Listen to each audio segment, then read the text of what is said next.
quand on lit très attentivement les prophéties, que ce soit celle de Quito, de la Salette, de Fatima, du Père d'Olindo, ou celles qui ont été reçues par Saint Nilus, la plupart de toutes ces prophéties concernent clairement notre époque.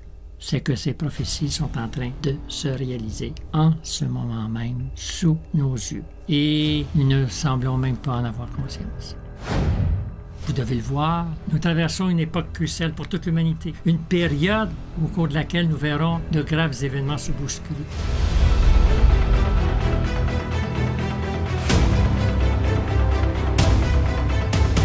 On parle de puces qu'on pourra s'implanter, ce sera quand ça?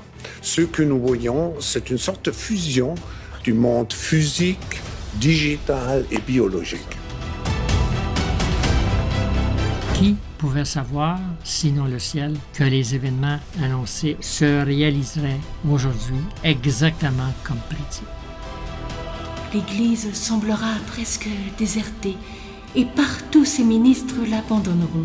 Même les églises devront fermer.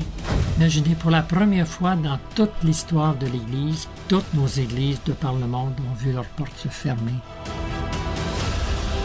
Ces angoisses, on peut les voir, les sentir dans le quotidien, presque les toucher. Les passions exploseront et il y aura une totale corruption des mœurs. Ce qui se passe à Hollywood est une horreur. Je vous préviens, ce que je vais vous dire est bouleversant. Les sectes maçonniques concentreront principalement leurs efforts sur les enfants. Oh, malheur aux enfants de 7 ans.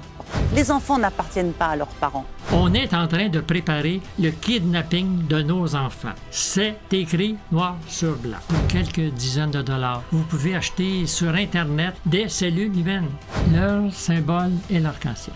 Ce ne peut pas être des coïncidences. Pas dans le contexte. Et puis, il ne faut pas oublier le danger réel des nouvelles technologies. Du point de vue prophétique, on peut facilement comprendre qu'une technologie de la sorte va devenir une arme puissante entre les mains de l'Antéchrist. N'ayez pas peur, ne craignez pas, mais il faut qu'un terrible ouragan passe d'abord sur l'Église, puis sur le monde.